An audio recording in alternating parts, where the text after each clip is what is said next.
2 Samuel pasal 7 ayat 1 sampai pasal 9 ayat 13.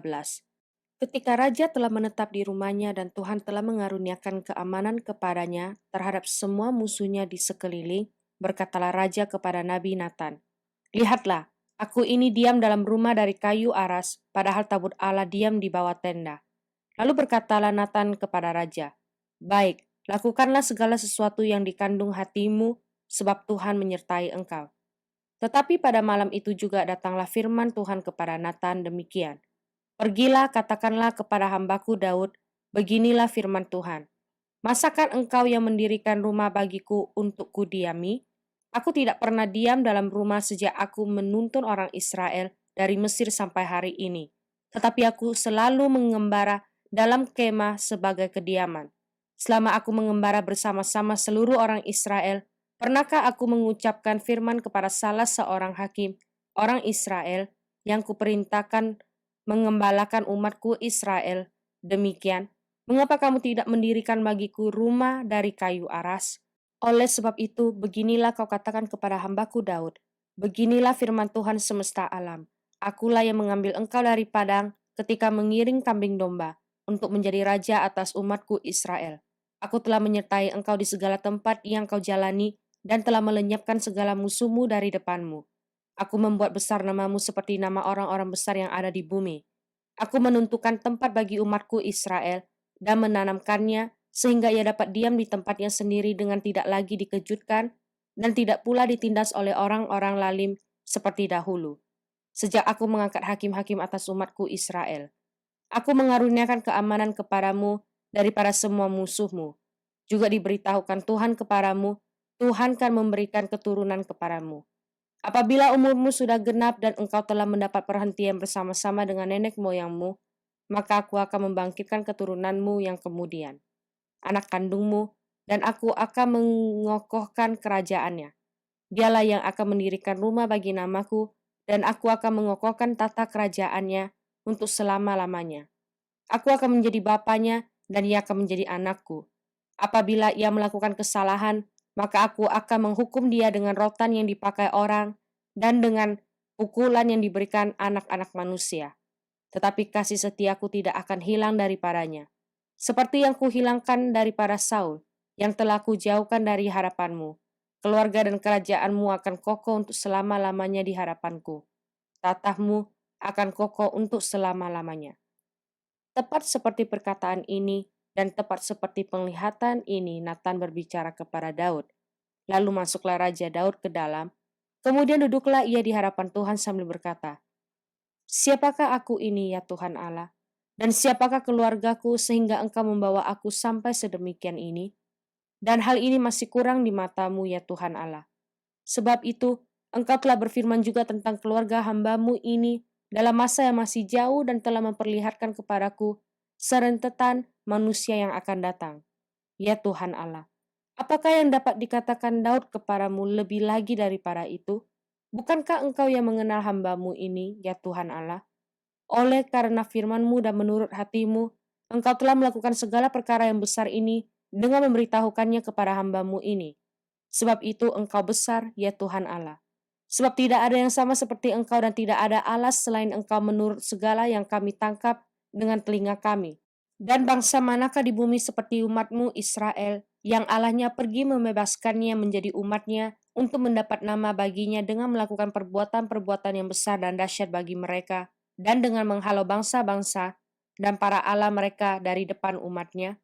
Engkau telah mengokohkan bagimu umatmu Israel menjadi umatmu untuk selama-lamanya. Dan engkau ya Tuhan, menjadi Allah mereka.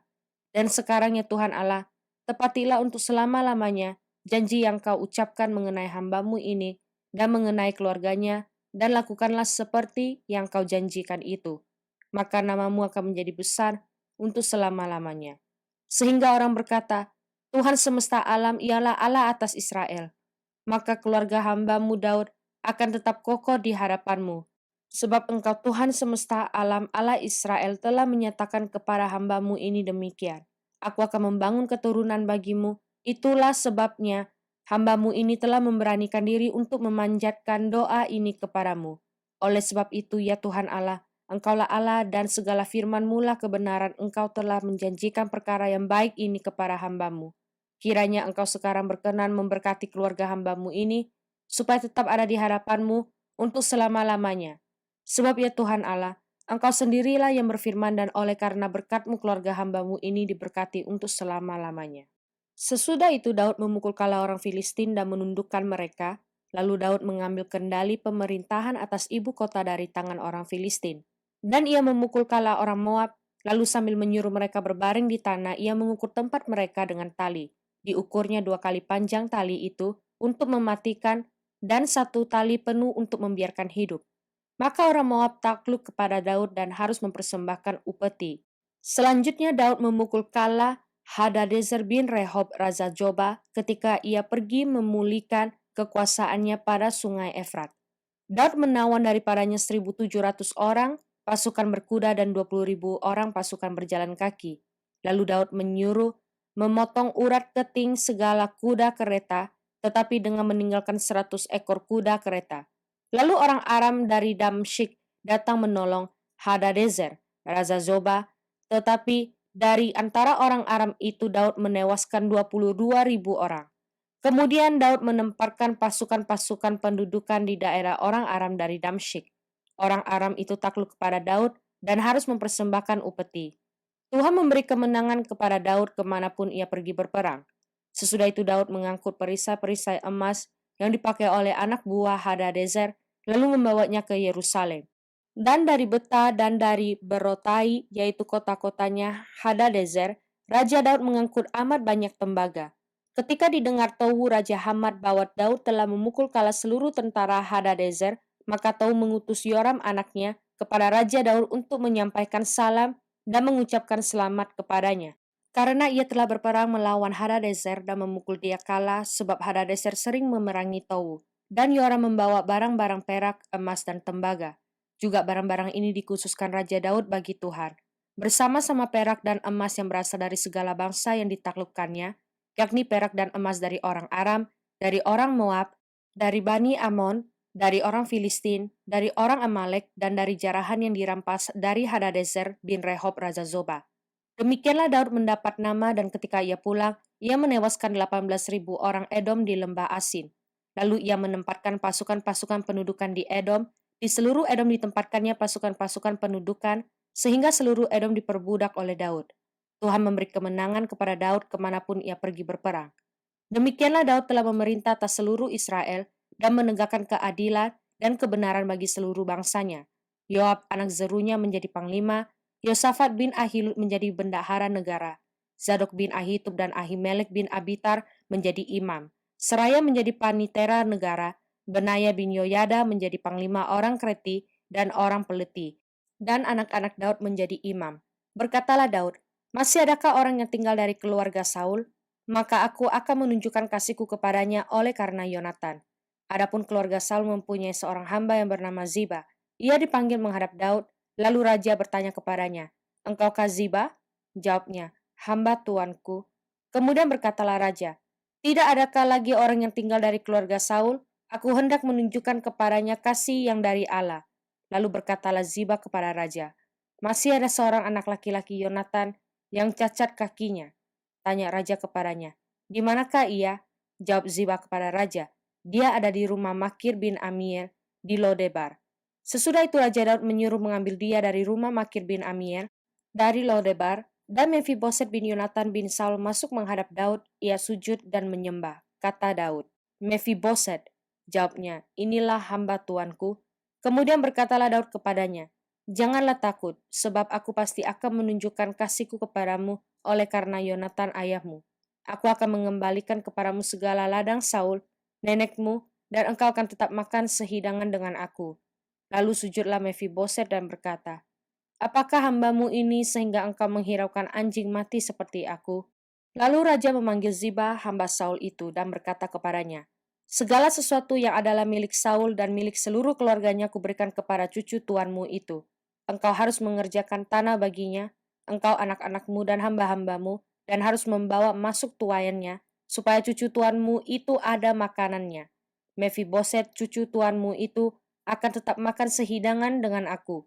Ziba mempunyai 15 orang anak laki-laki dan 20 orang hamba. Berkatalah Ziba kepada raja, "Hambamu ini akan melakukan tepat seperti yang diperintahkan tuanku raja kepadanya." Dan Mefiboset makan sehidangan dengan Daud sebagai salah seorang anak raja. Mefiboset mempunyai seorang anak laki-laki yang kecil yang bernama Mikah. Semua orang yang diam di rumah Ziba adalah hamba-hamba Mefiboset. Demikianlah Mefiboset diam di Yerusalem sebab ia tetap makan sehidangan dengan raja, adapun kedua kakinya timpang. Mazmur pasal 68 ayat 29 sampai ayat 32. Kerahkanlah kekuatanmu ya Allah, tunjukkanlah kekuatanmu ya Allah, Engkau yang telah bertindak bagi kami. Demi baitmu di Yerusalem, raja-raja menyampaikan persembahan kepadamu. Hardiklah binatang-binatang di teberau, kawanan orang-orang kuat, penguasa-penguasa bangsa-bangsa, injaklah mereka yang mengejar perak. Serahkanlah bangsa-bangsa yang suka berperang. Dari Mesir orang membawa barang-barang tembaga, Ethiopia bersegera mengulurkan tangannya kepada Allah. Amsal pasal 15 ayat 1 sampai ayat 3. Jawaban yang lemah lembut meredakan kegeraman, tetapi perkataan yang pedas membangkitkan marah. Lidah orang bijak mengeluarkan pengetahuan, tetapi mulut orang bebal mencurahkan kebodohan. Mata Tuhan ada di segala tempat, mengawasi orang jahat dan orang baik. Yohanes pasal 9 ayat 28 sampai pasal 10 ayat 6. Sambil mengejek mereka berkata kepadanya, "Engkau murid orang itu, tetapi kami murid-murid Musa. Kami tahu bahwa Allah telah berfirman kepada Musa, tetapi tentang dia itu kami tidak tahu dari mana ia datang." Jawab orang itu kepada mereka, "Aneh juga bahwa kamu tidak tahu dari mana ia datang, sedangkan ia telah memelekkan mataku. Kita tahu bahwa Allah tidak mendengarkan orang-orang berdosa, melainkan orang-orang yang saleh dan yang melakukan kehendaknya. Dari dahulu sampai sekarang tidak pernah terdengar bahwa ada orang yang memelekkan mata orang yang lahir buta. Jikalau orang itu tidak datang dari Allah, ia tidak dapat berbuat apa-apa." Jawab mereka, "Engkau ini lahir sama sekali dalam dosa dan engkau hendak mengajar kami?" Lalu mereka mengusir dia keluar. Yesus mendengar bahwa ia telah diusir keluar oleh mereka. Kemudian ia bertemu dengan dia dan berkata, "Percayakah engkau kepada Anak Manusia?" Jawabnya, "Siapakah dia, Tuhan? Supaya aku percaya kepadanya." Kata Yesus kepadanya, "Engkau bukan saja melihat dia, tetapi dia yang sedang berkata-kata dengan engkau, dialah itu." Katanya, "Aku percaya Tuhan." Lalu ia sujud menyembahnya. Kata Yesus, "Aku datang ke dalam dunia untuk menghakimi, supaya barang siapa yang tidak melihat dapat melihat, dan supaya barang siapa yang dapat melihat menjadi buta." Kata-kata itu didengar oleh beberapa orang Farisi yang berada di situ, dan mereka berkata kepadanya, "Apakah itu berarti bahwa kami juga buta?" Jawab Yesus kepada mereka, "Sekiranya kamu buta, kamu tidak berdosa, tetapi karena kamu berkata kami melihat, maka tetaplah dosamu. Aku berkata kepadamu, sesungguhnya siapa yang masuk ke dalam kandang domba dengan tidak melalui pintu, tetapi dengan memanjat tembok, ia adalah seorang pencuri dan seorang perampok. Tetapi siapa yang masuk melalui pintu, ia adalah gembala domba. Untuk dia penjaga membuka pintu, dan domba-domba mendengarkan suaranya, dan ia memanggil domba-dombanya masing-masing menurut namanya, dan menuntunnya keluar. Jika semua dombanya telah dibawanya keluar, ia berjalan di depan mereka dan domba-domba itu mengikuti dia, karena mereka mengenal suaranya. Tetapi seorang asing pasti tidak mereka ikuti, malah mereka lari daripadanya, karena suara orang-orang asing tidak mereka kenal.